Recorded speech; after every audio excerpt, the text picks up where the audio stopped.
إن الحمد لله نحمده ونستعينه ونستغفره ونستهديه ونعوذ بالله من شرور أنفسنا ومن سيئات أعمالنا. من يهده الله فلا مضل له ومن يضلل فلا هادي له، وأشهد أن لا إله إلا الله وحده لا شريك له، وأشهد أن محمدا عبده ورسوله. يا أيها الذين آمنوا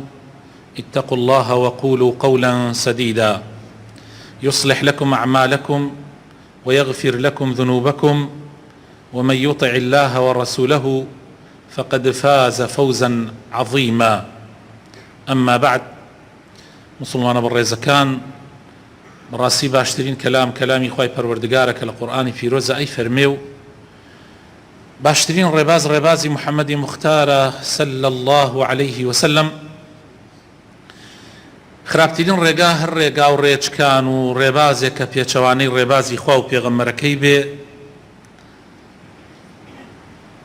هەر لادانێک و پێچەوانابوونێک بۆ ڕێبازی خوا و پێغەمبەری خوا قوربەسەری و نەکبەتی بۆ خاوەنەکانیان ئەهێنێ بەخوا هەر لە دنیا و لە قیامەتیشا سەرگەردانی و نەکبەتی و بەدبەختی و ڕوڕەشی ڕۆژی قیامەت ئاگری جەهەنەم ئەکا بە نسیبی ئەوانەی کە خاوەنی ئەو ڕێبازانن یا ئەوانەی شوێنی ئەو ڕێبازانە کەوتون. میوانەکانی ماڵی خوا،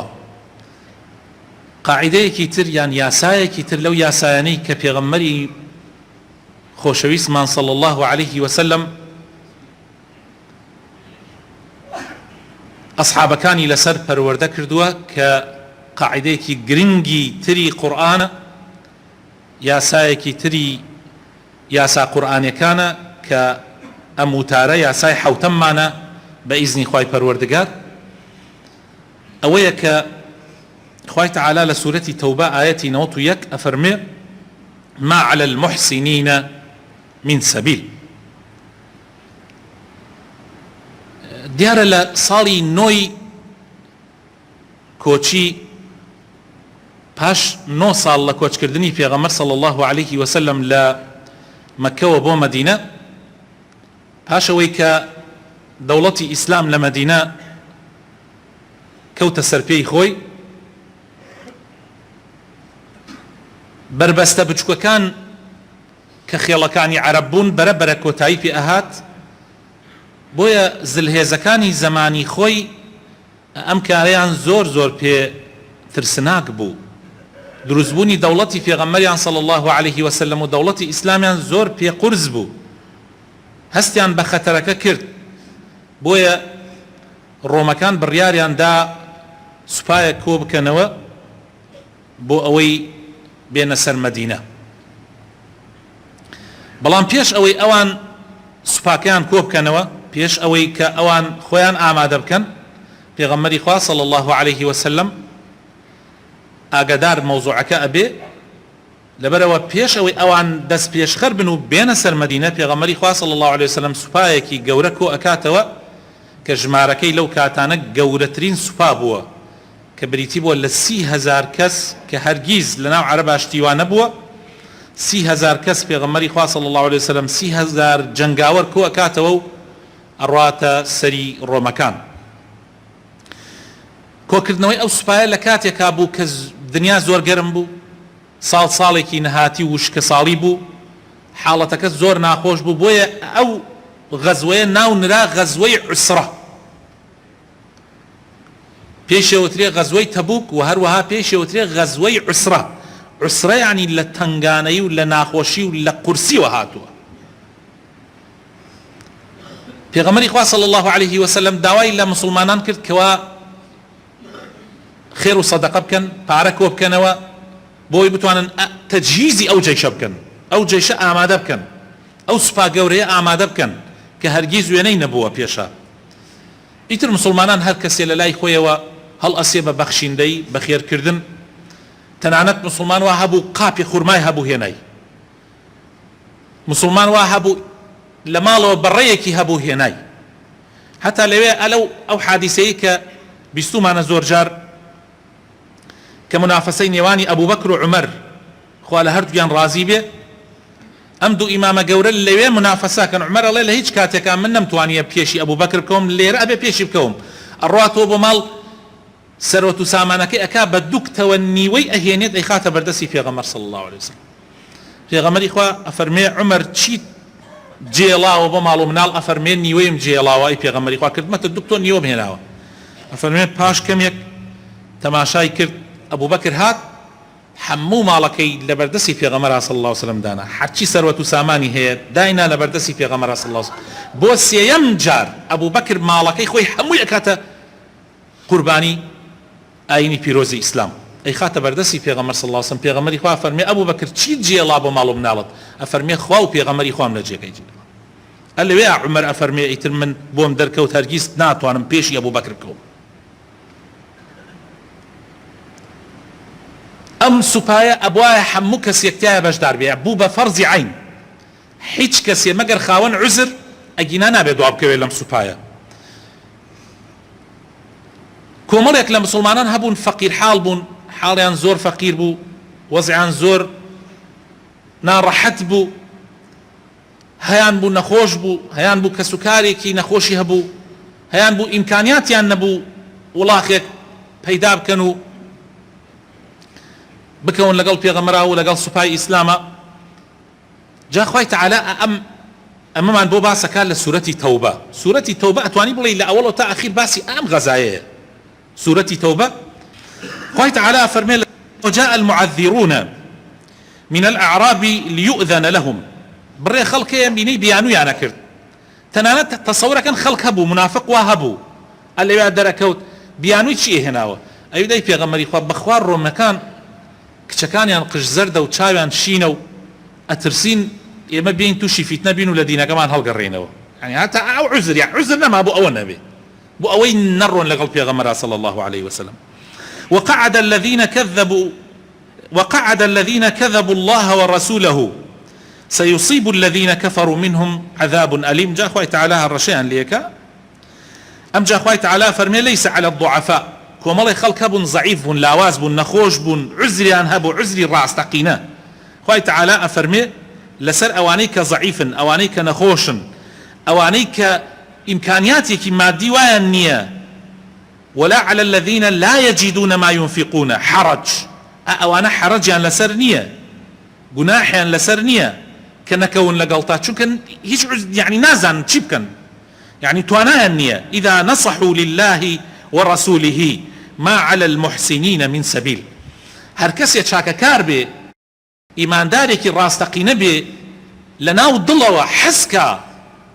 خواو بيغمري خوا سرخا وديني إسلام سرخا بلام إتر تشاري نية بهوي عزر يكوناتواني خواهي تعالى أفرمي ما على المحسنين من سبيل شاكا كاران جناحيا لسرنية بلان بمرجع إذا نصحوا لله والرسول أجر صاغبا براستقيني لقل خواو بيغمري خوايا بن مسلمان سردنا كنوا بلكو نصيحته آموشگاريش يعني بكن لقل بيغمرها بن وإسلام سربخن وأمام موقفة أما بيويسي بهالويستي كي قورها شو كبراسي إسلام هالا خطركي قورها أم آيتين يعني أو قاعدة لنا أم آيتين عدابزي جاء خوي تعالى فرمي والله غفور رحيم تنانت هني كان خوش يسكانم لو إيمان دارانا هندي كان خوي تعالى باسيكا أجريته أفرمي كاتي هيجي دسنا كود كاتي عزري هبو بهوي نخوشيك وبهوي ظروفك هات خزمتي في غمر صلى الله عليه وسلم فرميز بتشاوكان يا تخوارو كنيتواني ولا قلب خواو في غمري خوايا به كنيتواني سباي إسلام سربخا ولا على الذين إذا ما أتوك لتحملهم قلت لا أجد ما أحملكم عليه تولوا وأعينهم تفيض من الدمع حزنا ألا يجدوا ما ينفقون مسلماني راستقين آوايا كاتيك إسلام بيويستي بأو داواي لي أكاسري بخا أجر نتواني فرميز بچاوكان يديت خواروا ضلي غنبارة بيك كلوانا نيس بتواني ديني خواسر بخا أم قاعدة اللي هاتوه يعني قاعدة كبكورتي ياساك أويك چاکەکاران تاوانیان لەسەر نییە خۆشەویستەکانم چاکەکاران تاوانیان لەسەر نییە بەس بە مەرجێ کەوا لەگەڵ خوا و پێغەمبەری خوایە ڕاست بکەن. بۆیە پێغەمبەری خوا صلی الله علیه وسلم کاتێک گەشتە تەبوک طبعا سەرکەوتنێکی گەورە بوو، بەبێ شەڕ مسلمانان توانیان ڕۆم بشکێنن و توانیان سوپاکەی ڕاو بنن ئەوەی کە کۆیان کردبووە و سەرکەوتنێکی گەورە بوو. 2 مانگ و تقریبا شتێکی خایان ئەم غەزایەکی زۆر قورس بوو، بەڵام سەرکەوتنێکی زۆر گەورە بوو. جا کە لەوێ بوون پێغەمبەری خوا صلی الله عليه وسلم ئەم فەرمایشتەی فەرموو: إن بالمدينة رجالا ما قطعتم واديا ولا سرتم مسيرا إلا وهم معكم. خەڵکانێک هەیە لە مەدینە، ئێستا هەن لە مەدینە تووشی ئەم گەرمایە نەبوون، ماڵیان سەرف نەکردووە، عەزیەتیان نەخواردووە، بەڵام هەر دۆڵێک هەر شیوێک ئەبڕن، هەر بەرزاییەک هەر نزماییەک ئەبڕن، ئێوە لەم ڕێگا دوورە، ئەوان هان لەگەڵتانە، بەشدارن لەگەڵتانە لە ئەجر و پاداشتی ئەم ڕێگای ئێوە، ئەوانیش بەشدارن مع العلم هان لە ماڵی خۆشیانە. سەحابەکان وتیان ئەی پێغەمبەری خوا ئەوان هان لە مەدینە وهم بالمدينة. قال نعم حبسهم العذر. فەرمووی بەڵێ ئەوان عزریان هەیە، بەهۆی عزرێکەوە نەهاتون، ئەگینا وەکو ئێوە ئەهاتن بەشدار ئەبوون. کەوابوو چاکەکاران تاوانیان لەسەر نییە، چاکەکاران تاوانیان لەسەر نییە. هەر لەمەوە لە ڕوانگەی ئەمەوە زانایانی ئیسلام فەرموویانە، یعنی لە معنای ئەمەوە سەلەف ئەمەیان وەرگرتووە پێشینان و زانایانی ئیسلام، فەرموویانە کەسێک ئەگەر اعتراف بە گوناحی خۆی بکات، مەسەڵەن ئەگەر گوناحێکی هەبوو یان شتێکی هەبوو، ئەگەر اعتراف بکات دانی پیا بنا کە ئەو هەڵەیە، وەکو کەسێک نییە کە غەڵەت ئەکا و مصڕیشە لەسەر غەڵەتەکەی خۆی. چونکە کاتێک پێغەمبەری خوا صلی الله عليه وسلم گەڕایەوە بۆ مەدینە، سێ لە ئەصحابەکانی پێغەمبەری خوا صلی الله عليه وسلم دوا کەوتوبوون بەبێ عوزر، سیان بەس سیانی سێ ئیمانداری ڕاستەقینە دوا کەوتوبوون بەبێ عوزر. پێغەمبەری خوا صلی الله عليه وسلم لە ئەوان عزری قبول نەکرد، بەڵام 80 بەسەرەوە لە منافقەکان دوا کەوتوبوون، هەر ئەهاتن درۆیەکیان نەکرد، پێغەمبەر صلی الله عليه وسلم ئەی فەرموو بڕۆنتەوە. بەس ئەو سێ کەسە مانەوە تا لە ئەخیرا خوا ئاەتی دابەزان و لیان خۆش بوو، چونکە ئیعترافیان کرد کە ئەوان بەبێ عزر مانەتەوە، هیچ عزرێکیان نەبووە، دانیان بە غەڵەتی خۆیانەنا، بۆیە خوش لیان خۆش بوو. جا کەسێک ئەگەر بە ڕاستەقینەی ڕاست بکە، غەڵەتێکیش بکە، داوا بکە لە خوا لێی خۆشە بێ، وەکو کەسێک نییە کە درۆ بکە بیانوو بدۆزێتەوە، بە دوای شتێکا بگەڕێ کە بێوێ نەعوذ بالله خوا و پێغەمبەری خوا بخەڵەتێنێ، خوا و پێغەمبەری خوا ناخەڵەتێن. لەبەرەوە ئیمامی ئەوزاعی لە ساڵێک لە ساڵەکانە کە نەهاتی بوو، بێبارانی بوو، وشکە ساڵی بوو، کاتێک خەڵکی دەرچوونە دەرەوە، ئیمامی ئەوزاعی ئەفەرمێ بیلالی کوڕی سەعد کە ئەمیری مسلمانان بووە لەو کاتە، ڕووی کردە مسلمانان و فەرمووی مسلمانان لە کاتی ینی وتارەکەیە پێش نوێژەکە، فەرمووی مسلمانان من پرسیارێکتان لێ یەکەم، ئایا ئێوە ئیعترافەکەن دان ئەنەن بەوەیە کە ئێوە گوناحبارن؟ ئەڵێ هەموو خەڵکەکەوتیان ئەرە وەڵڵاهی گوناحبارین و مقەسیرین و هەستەکەین نەمانتوانیە حەقی خوا جێبەجێ بکەین. دەی ئەمجار ڕووی کردە قیبلە و فەرمووی یا ڕەبی خوایە ئەوە خۆت گوێت لێ بوو، مسلمانان دانیان نا بە گوناحەکانی خۆیانە و هەمووشیان ئامادەن کەوا داوای لێبردن لە تۆ بکەن، و تۆیش فەرمووتە ما على المحسنین من سەبیل، یا ڕەبی خوایە ئەوە ئێمە دانمان بە گوناحەکانی خۆمان نا و داوای لێبردن ئەکەین، بارانمان بۆ ببارێنە. ئەفەرمێ تۆزێکی پێچ و خوای تەعالا بارانینە، بارانی باراند. خۆشەویستەکانم هیچ وەکو ئەوە نییە کە ئینسان ئەگەر هەڵەیەکی کردیان بە هەڵەکەی خۆیان بنە و داوای لێبردن بکە لە خوا و خوای تەعالا لێی خۆشە بێ، بەڵام کەسێک ئەگەر مصر بێ و لودبەرز بێ و متەکەبیر بێ و بڵێ من هەڵەم نەکردووە، ئەمە وەکو قسە و بەسەرهاتەکەی ئادەم عەلەیهی السەلام، پێغەمبەر ئادەم لەگەڵ شەیطان. کاتێ شەیطان هەڵەی کرد، غەڵەتی کرد، ئەمری خوای جێبەجێ نەکرد، خوای تەعالا پرسیاری لێ کرد بۆچی ئەمری منت جێبەجێ نەکرد؟ ئەوتی منت کیبر لوتی بەرز کردەوە، وتی منت لە ئاگر دروست کردەوە، ئەوت لە خۆڵ دروست کردە، من چۆن سوژدە بۆ ئەو ئەبم؟ بەس کاتی ئادەم هەڵەی کرد عەلەیهی السەلام، خۆ ئەویش هەر هەڵە بوو، کاتێ خوای تەعالا پێی وت بۆ هەڵەت کردە، یەکسەر ئەو چی وت؟ نەیوت من وا و من وا عذر بێنێتەوە خۆی بخەڵەتێنێ بەڵکو فەرمووی ربنا إننا ظلمنا أنفسنا وإن لم تغفر لنا أو ترحمنا لنكونن من الخاسرين يا ربي خوایە ئێمە ستەممان لە خۆمان کرد هەڵامان کرد ئەگەر تۆ لێمان خۆش نەبی لێمان نەبووری بەڕاستی لە خەسارۆمەندان ئەبین بۆیە خوا لە ئادەم خۆش بوو بەڵام لە شەیتان خۆش نەبوو. زانایانمان یاسایەکی فقهی شەرعی لەم ئاەتەوە وەرەگرن کە ئەویش ئەوەیە لا ضەمانە إلا بالتعدي ضەمانەت نییە إلا بەتەعەدی نەبێ. تۆ هەندێ پارەت هەیە نمونەکەی طبعا نمونە زۆرە بەس یەک نمونەتان بۆ دێنم بۆ تێگەیشتن. تۆ هەندێ پارە چەند دەفتەرێک دەی بە زەلامی ئیشی پێوە بکە تۆ دوو سێ دەفتەر ئەدەی بە پیاوێک ئیشی پێوە بکە طبعا کە ئیشی پێوەکە ئەمە قیراضە ئەم جۆرە معاملەیە تۆ پارەکە دەیتە ئەو لە مقدارێکە بۆ نمونە بە دوو کوت بە سێ کوت بەشدار یعنی شەریکە بی لەگەڵ ئەو کابرایە بەڵام ئەو زەلامە کە پارەی نییە بەس ئیشەکە تۆش کە پارەت هەیە ئیش ناکەی پارەکەی دەیتێ ئەو کابرایە لە خەسارە بەشدار نابێ لە خەسارە بەشدار نابێ بەس لە قازانجا چونکە ئیشەکە ماندوو ئەبێ بەس لە قازانجا بۆ نمونە دوو کوت یان سێ کوت بە پێ ئیتفاق بەشدارە بێ لەگەڵتە. ئەگەر ئەم پارەیە فەوتە ئەگەر ئەم پارەیە فەوتە بەهۆی وەزعێکەوە بەهۆی زروفێکەوە بەهۆی ئەوەی سیارەکە حاڵەتێکی بەسەرا هات ئایا ئەو زەلامە ئەبێ پارەکە ئەم بداتەوە بیبژێرێ؟ زانایانمان فەرموویان ئەگەر تەعدای نەکردبێ ئەگەر تەعدای نەکردبێ یعنی زیادەڕەوی نەکردبێ بۆ نمونە تو پێ دووتووە لە داخلی کوردستانە بەم پارەیە ئیشکە ئەو پارەکەی بردووە لە جنوبی عێراق فەوتانێتی ئەوە تەعدایە ئەوە لە سنوور دەرچووە لەو شەرتە دەرچوو کە تۆ بۆیت داناوە ئەگەر تەعدای نەکردبێ زانایانمان فەرموویانە زەمانەتی ناکە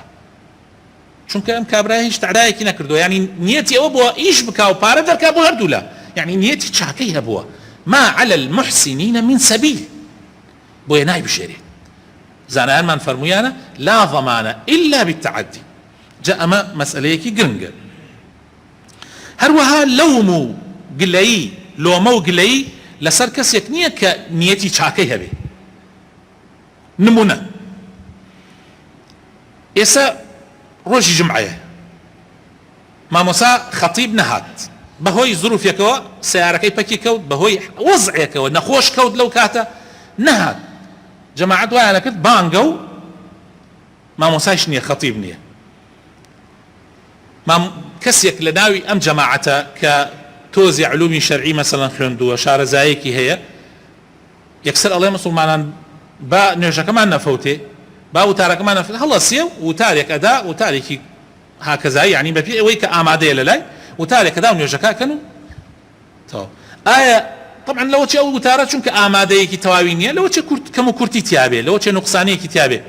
ئایا ئەو کەسە لۆمە ئەکرێ؟ ئایا ئەبێ ئێمە لۆمەی بکەین بڵێن کاکە تۆ ئەمەکەی وتار بوو تو دا دوو سێ قسەیە خۆزگەیانت کردە؟ نا ئەو کابرایە نیەتی ئەوە بۆ مسڵمانان جمعەکەیان نەفەوتێ نیەتی چاکەی هەبوو لە جیاتی ئەوەی تۆ دەستخۆشی لێ بکەی بەڵی دەستت خۆش بێ بەس نوێژەکەمان نەفەوتە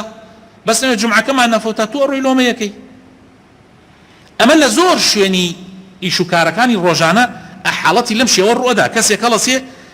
کەم و کورتیەک تەواوەکە لە ماڵە بۆ نمونە یەکێ لە مناڵەکان لە ماڵەوە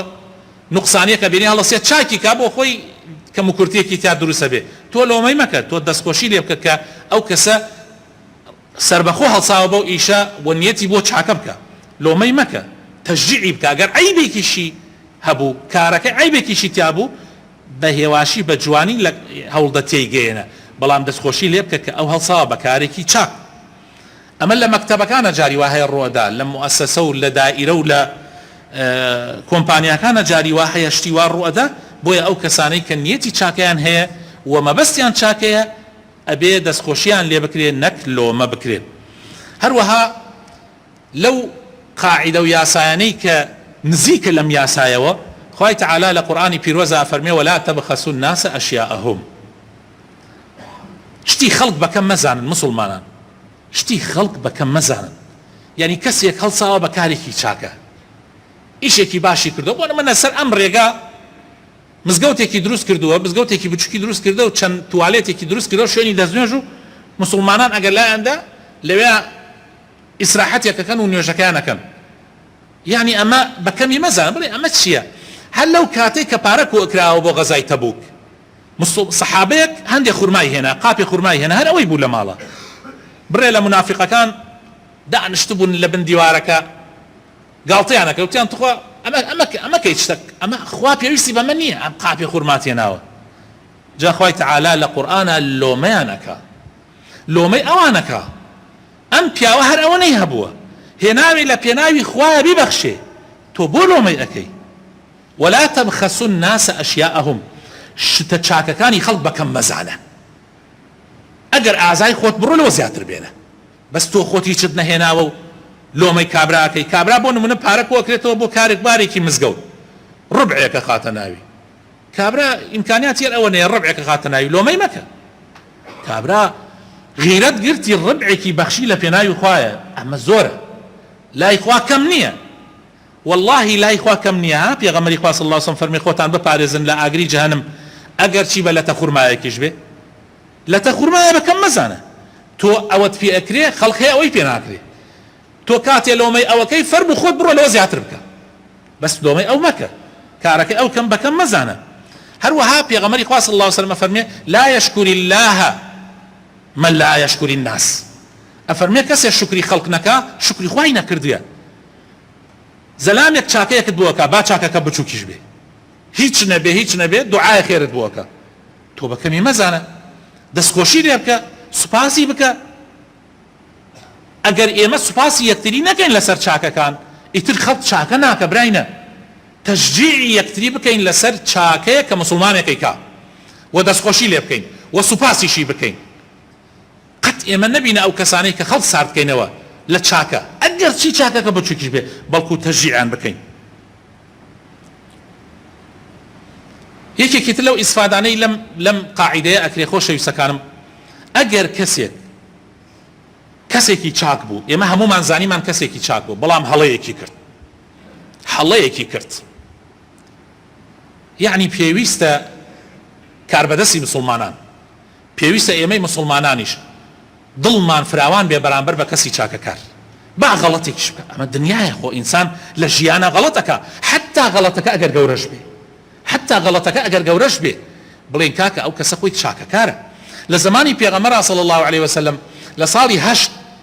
کاتێ مشرکەکانی مەکە خیانەتیان کرد عهد و پەیمانی سڵحی حودەیبیان هەڵوەشاندەوە پێغەمبەری خوا صلی الله علیه وسلم سوپایەکی گەورەی کۆ کردەوە بڕاتە سەریان و مەکە ئازادکە بەڵام بە هیچ سەحابەیەک مەگەر سەحابە زۆر نزیکەکان وەکو ئەبوو بەکر و عومەر بە هیچ سەحابەیەک نەیوت من ئەم جێشە بۆ ئەم سوپایە بۆ کۆوەکەمەوە مەقسەدیشی ئەوە بوو کەوا مەکەوە بێ خوێن ئازاد بکرێ خوێنی تیان نەڕێژرێ سەحابەیەکە بوو ناوی حاتبی کوڕی بە ئەبی بەلتەعە بوو ئەم سەحابەیە یەکێ بوو لە بەشداربووانی جەنگی بەدر و مهاجرینی مەکە بوو پیاوێکی چاک و هەموو عالەمەی زانیمە پیاوێکی باش بەشداری جەنگی بەدری کردبوو ئەم سەحابەیە نامەیەکە نووسێ لە ژێرەوە دووسەیتکەن براینە ئەمە طبعا خیانەتی گەورەیە نامەیەکە نووسێ لە ژێرەوە بۆ ئەهلی مەکە ئەڵێ واللهی من هەستەکەم پێغەمبەر صلی الله علیه وسلم سوپایەکی کۆ کردەوە و عەقلی من سوپاکە بۆ گیانی ئێوەیە جا فریای خۆتان بکەن ئەم نامەیدا بە ئافرەتێک و وتی بڕۆ بیگەێنم بڕێ پارەی پێدا بیگەێنێتە خەڵکی مەکە وحی هاتووە پێغەمبەری خوا صلی الله علیه وسلم پێغەمبەری خوش ئیمامی عەلی و ئیمامی زوبەیر و لە ڕیوایەتێکە مقدادی بان کرد فەرمووی ڕزای خوایان لێبێ فەرمووی بڕۆن ئافرەتێک لە فڵانە شوێن لە لای فڵانە بیرە ئافرەتێک دێ نامەیەکی پێیە لێی وەرگرن لێی بسێن و بهێن ئەمانیش ڕۆیشتن لەوێ چاوەڕوانیان کرد سێنان کرد ئافرەتێک هات پیان وتیان نامەیەکت پێ تەسلیممانی کە وتی نامەی چی من نامەم پێ نیە و ئەمانە ئیتر زۆر مەحاولیان لەگەڵا کرد فایدەی نەکرد ئیمامی عەلی فەرمووی ئێمە پێغەمبەری خوا صلی الله علیه وسلم وای فەرمووە ئامادەین هەموو گیانە تەفتیش بکەین جا بۆیە تەسلیمی بکە ئەویش لەناو پەلکەکانی نامەکەی دەرکرد و هێنای بۆ پێغەمبەری خوا صلی الله علیه وسلم ئیمامی عەلی کاتی هێنا تەماشایان کرد لە حاتبی کوڕی ئەبی بەلتەعەوە بۆ خەڵکی مەکە ئاگاتان لێبێ پێغەمبەر صلی الله علیه وسلم سوپایەکی کۆ کردەوە طبعا ئەمە خیانەتە حاتبیان بان کرد هەموو گیانی لەرزی پێغەمبەر صلی الله علیه وسلم هات قسەکە وتی ئەی پێغەمبەری خوا ئیجازە بدە با من قسە بکەم وتی ئەی پێغەمبەری خوا بەخوا من نیەتم ئەوە نەبوو خیانەت بکەم و ئاوە بەڵام خۆتان نەزان من خەڵکی مەکە نیم لە ئەسڵا بەس هاتوومەتە مەکە ماڵ و مناڵم لەوەیە زۆربەی شتەکانم لەوەیە ڕاستەکەی من ترسام ئەم سوپایە بڕا و نەتوانێ مەکە بگرێت جا ئەگەر نەتوانێ مەکە بگرێت دوایی دەسەکردنە سەر ماڵ و مناڵ و سەروەت و سامانەکەی منە لەوێ بۆیە ئەمەم نووسیم وتم ئەم نامەی منە هیچ تەسیر لە وەزعەکە ناکە ئەینێرم و بۆی دوایی وەکو ئەم نامە ببێتە شەفاعەتیە بۆم ماڵ و مناڵەکەم سەلامەت بێ و ئەوانە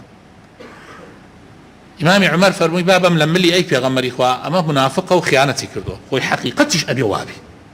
بەڵام پێغەمبەری خوا صلی الله علیه وسلم فەرمووی حاتب ڕاستەکە دروی لەگەڵتانە نەکرد قسەکەی وەکو خۆی وت ولعل الله اطلع على أهل بدر فقال اعملوا أو افعلوا ما شئتم فقد غفرت لكم خوای تعالی تەماشای ئەهلی بەدری کردووە ئەوانەی بەشداری بەدریان کردووە خوای تعالی فەرمووی ئەی ئەهلی بەدر هەرچی ئەکەن بیکەن من لە گوناحتان خۆش بووم یعنی لە پاش بەدر خوای تعالی لە گوناحتان خۆش بووە بۆیە پێغەمبەری خوا صلی الله علیه وسلم ئەو پیاوە بەڕێزەی ئەو سەحابە بەڕێزە کە غەڵەتیە زۆر گەورەشی کرد بەڵام پێغەمبەری خوا صلی الله علیه وسلم عەفوی کرد سێکن خۆشەویستەکانم لە غەزای تەبوکە ها شت کۆکرایەوە حاڵەتەکە زۆر زەحمەت بوو ئەلەو کاتە پێغەمبەری خوا صلی الله علیه وسلم فەرمووی چی هاوکاری ئەم سوپایە ئەکا ئامادە ببێ بەهەشت بۆ ئەو کەسەیە ئیمامی عوسمان کردی بە فورسەتێک زانایان ئەڵێن هەندێکیان ئەڵێن ئیمامی عوسمان ڕۆیشت 940 حوشتر بە بارەکەیەوە لەگەڵ 60 ئەسپا هێنای بۆ بوتی ئەی پێغەمبەری خوا من ئەوەنە ئامادە ئەکەم بۆ ئەم سوپایە لە هەندێک لە ڕیوایەتە ئەڵێن ئیمامی عوسمان 10,000 دیناری هێنا خستێ باوشی پێغەمبەری خوا صلی الله علیه وسلم فەرمووی ئەی پێغەمبەری خوا فەرمووت بەهەشت بۆ ئەو کەسەیە ئەم سوپایە ئامادەکە ئەوە من ئامادەیەکەم ئەڵێ پێغەمبەر صلی الله علیه وسلم پارەکانی ئاوا قەت تەسەووری نەئەکرد ئەم پارەیە لەم لەحەزاتە کۆت بێتەوە ئەم دیمی و ئەو دیمی بە پارەکانە کرد و فەرمووی ما ضر عثمان ما فعل بعد اليوم فەرمووی لە ئەمڕۆ بەدواوە عوسمان هەرچی بکا زەرەری پێ ناگەێنێ یعنی ئەگەر هەڵەش بکا ئیمامی عوسمان خوای تعالی لێی خۆشە بێ و زەرەری پێ ناگەێنێ چاکەکاران خۆشەویستەکانم چاکەکاران ئەبێ بە چاوێکی تر تەماشایان بکرێ ئەبێ لێبوردەیەک هەبێ بەرامبەریان چونکە ئەوانە چاکەکار بوون یا ڕەبی خوای ڕەحمان پێ بکەی هیدایەتمان بدەی نوریمان بخەیتە دڵەکانمانەوە موفقمان بکەی سەرکەوتومان بکەی یا ڕەبی خوایە دوورمان خەیتۆ لە گوناح و تاوان یا ڕەبی خوایە بۆ خاتر ناوە جوانەکانی خۆت بۆ خاتر ئیسمی عەظەمی خۆت لە چاکەکاران بین لە چاکەکارانمان حساب بکەی یا ڕەب العالەمین یا ڕەبی شیفای نەخۆشەکانمان بدەی ڕەحم بە مردوەکانمان بکەی ماڵ و مناڵمان ساڵح بکەی یا ڕەبی خوایە ئیسلاحی حاڵمان بکەی یا ڕەب العالەمین یا ڕەبی گرانی و ناخۆشی و قات و قڕی لە وڵاتە بە دوور بگری یا ڕەبی خوایە کوردستان محفوظ کەی لە هەموو بەڵاو مصیبەتێک کاربەدەستانی ساڵح و دادپەروەر بکەی یا ڕەب العالەمین یا ڕەبی خوایە يا إله العالمين يا ربي خوايا أوي لما مجلس دانشتو أوي قوي لمتاري خوايا لقناحي خوش بي عفوي بك يا رب العالمين آمين آمين